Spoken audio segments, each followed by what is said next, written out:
인플레이션은 그러면은 잡히면서 약간 타겟이 올라갈 수도 있다. 경기 자체는 많이 무리하지 않는 수준에서 이렇게 안정화될 거, 연착륙할 것이다. 뭐 골디락스라는 표현도 쓰기도 하던데. 뭐 골디락스까지는 아니다라고 하더라도 네. 저는 이제 지난해 9월부터 시장에 대해서는 경착륙 가능성보다는 연착륙 가능성을 많이 말씀을 드렸는데요. 연착륙 가능성이 있다라고 하면 그만한 근거가 있어야 되지 않습니까? 네. 그러면 이전에 있었던 모든 경착륙 사례들을 저희들이 다 따져봤더니 공통점들이 있습니다. 어떤 모든 경착륙, 즉 심한 경착륙. 근데 여기서 이제 투자자분들이 많이 헷갈려 하시는 게 연착륙이냐 견착륙이냐 둘 다 경기 침체입니다. 경기 침체는 오는 경기 침체 건데 무조건 오는 거다. 얕게 오느냐, 네. 그다음에 깊게 오느냐 그 차이인 네. 거지. 연착륙이라고 말씀을 드렸더니 이게 마치 경기가 좋아지는 것처럼 이렇게 조금 잘못 이렇게 해석하시는 분들도 있으셔서 그 말씀을 먼저 드리고, 경착륙이 왔을 때, 즉 굉장히 크게 부러졌었을 때는 세 가지 공통점들이 있었습니다. 뭐 여러 가지가 두 가지가 더 있는데 그건 자연재해라든가 이런 거니까 그런 것들은 좀 빼기로 하고요. 네. 첫 번째는 그 어떤 경우에도 실업률이 급등했다라는 겁니다. 누가 실업률. 뭐라고 하더라도 실업률이 급등을 하면서 사람들이 많은 일자리를 잃었고 네. 많은 일자리를 잃게 되면 그분들의 소득이 없다 보니 수요가 줄겠죠. 그래서 오는 게 가장 일반적이었습니다. 그런데 앞서도 말씀드렸던 것처럼 지금 미국 또는 글로벌 고용 시장은 구조적으로 사람이 부족해지고 있습니다. 그래서 지금 대안으로 뜨는 게 자꾸 로봇이 나오는 거잖아요. 사실 오늘 우리나라도 고용률 지표가 나왔는데 이게 생각보다 조금 괜찮아서 약간 놀라는 분위기가 있었거든요. 사실 제가 요즘 최근에 기업 탐방을 많이 가보면 일자리에 대해서 내가 원하는 일자리가 없는 거지 일자리 자체가 없는 건 아니에요. 예전에 우리 그 동남아에서 온 이분들이 예전에 정말 저임금으로 우리나라 사람들의 일자리를 많이 채워줬잖아요. 네. 근데 요즘은 그 사람들이 우리나라에 저임금으로 오는 게 아니라 우리만큼 받고 그 사람들이 야근도 하고 주말 근무를 해서 채워요. 그래서 제가 다녔던 기업들은 동남아 그 친구들이 우리보다 임금이 더 높습니다. 한국 분들은 대부분 저녁 5시 무조건 간다 그러는데요. 야근 안 한다 네. 그러고 주말 안 한다 그러고 그 친구들이 없으면 이제 저희들이 볼 때는 산업이 안 돌아가는 지경까지 와 있어요. 그렇다면 일자리가 없다라고 얘기하긴 그렇죠. 다만 내가 원하는 일자리, 내 스펙에 맞는 일자리라는 게 사람들 입장에서는 없다라고 생각하는 것뿐인 거지 일하는 것 자체가 없다라고 얘기하는 거는 사실 제가 볼 때는 조금 어려운 게 아닌가라는 생각이 들고 양질의 일자리가 맞습니다. 부족하다. 네. 미국도 지금 고용 시장을 놓고 보면 상당히 나뉘고 있는 게 흔히 얘기하는 화이트 칼라들, 흔히 얘기하는 화이트 칼라들은 확실히 많이 어렵습니다. 많이 잘리고 있고 해고도 되고 있는데 여기 블루 칼라죠. 저는 오늘 저희가 블루 아닌가요? 반은 화이트고 반은 블루신데요. 죄송합니다.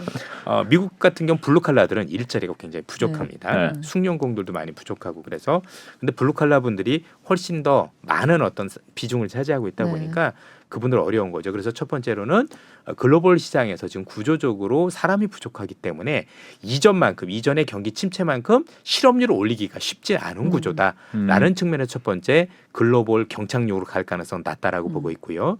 두 번째는 금융위기입니다. 반드시 금융위기를 갔었을 때 글로벌 경착륙이 왔겠죠.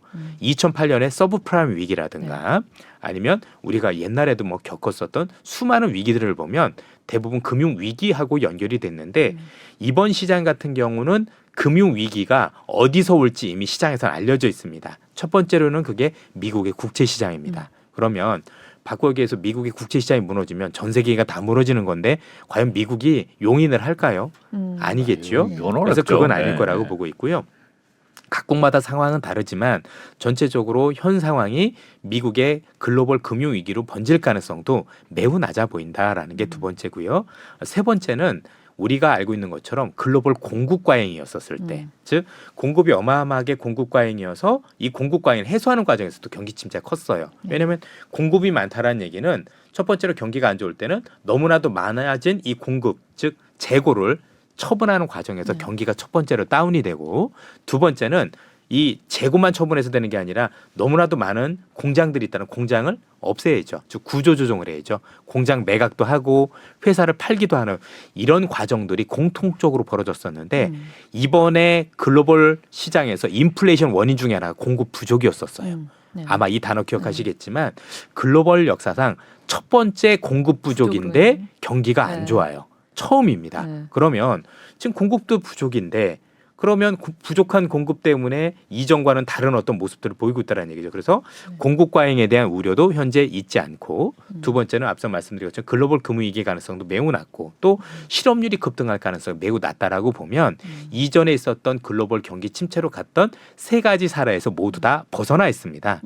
연준이 지금 금리 인상을 통해서 강한 기축을 통해서 수요를 훼손시키기 때문에 그로 인한 일정 수준의 경기 침체는 우리가 피할 수 없다고 보더라도 그 경기 침체 정도가 우리가 우려했던 것처럼 훨씬 더 강하게 내려갈 개연성은 매우 낮다라고 현재 보는 게 보다 합리적이라고 판단하고 있습니다. 여기에 의외로 중국이란 와일드 카드가 생겼죠. 쭉 경제가 확 떨어지는데 여기서 중국이 완충 장치를 해준다라면 들어 올리는 것까지는 몰라도 상당 부분 경제를 완충할 수 있는 기폭제가 될 수 있다는 점들도 감안했었을 때 글로벌 경착륙 우려는 매우 제한되고 있고 이건 단순히 제 의견인 것뿐만이 아니라 앞서 말씀을 주셨던 경제학회에서 또다시 논란이 되고 있는 게 이전보다 경기가 침체로 극심하게 갈 거다 우려가 많이 줄어들고 있는 게 현재 그래서 지금 골디락스 얘기도 해주신 거 아니겠습니까?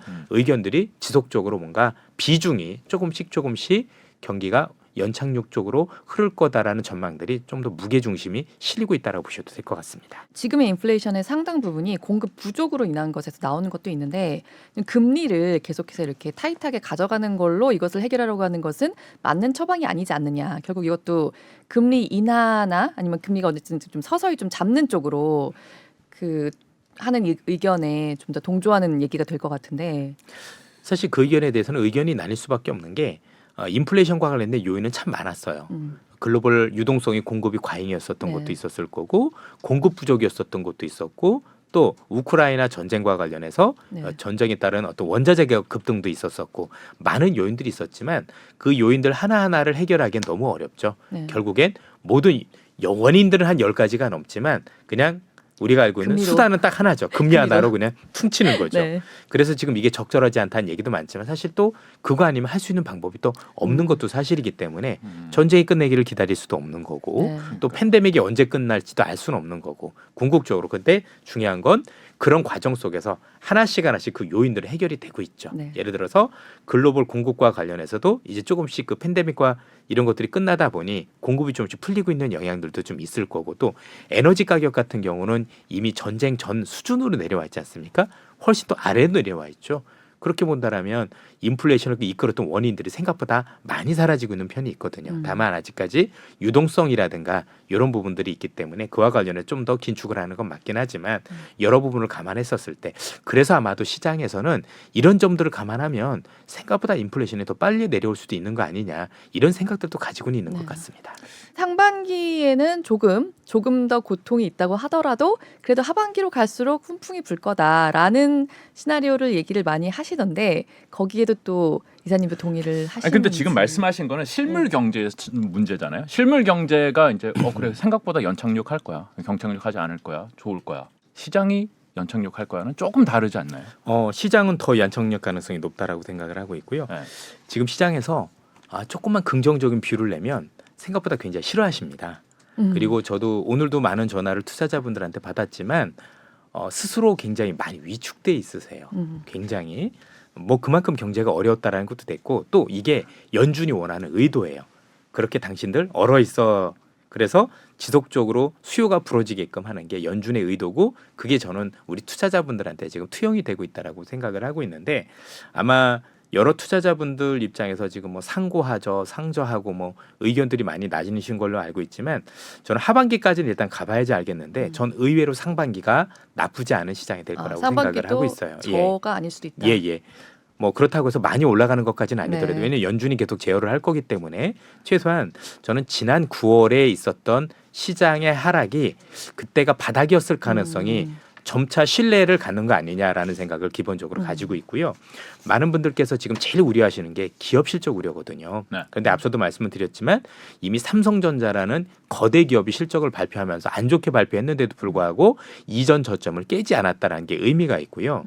두 번째는 저는 오히려 이번에 나오는 1분기 실적 발표가 기업마다 다르겠지만 오히려 이게 반전의 생각이 될 수도 있는 게 뭐냐면 기본적으로 지금 시장이라든가 아니면 경제가 좋지 않기 때문에 매출이 안 좋아질 거에 대해서는 이견이 없습니다. 분명히 안 좋을 것 같아요. 그리고 기업 투자자들이 많이 생각하시는 것만큼 실적도 부진할 거라고 생각을 합니다. 그런데 그 정도가 생각보다 온도 차이가 클 거라고 생각을 합니다. 첫 번째로 생각해 봐야 될 게 뭐냐면 많은 분들께서 야 이렇게 경제가 안 좋으면 수요가 위축이 될 텐데 어떻게 기업의 실적이 좋아져? 좋아지진 않아요. 다만 나빠지는 게 우리가 한 마이너스 10으로 봤다라면 저는 한 마이너스 7 정도. 근데 이 정도만 되더라도 시장에서 많이 달라지는데 그 첫 번째 근거는 비용입니다.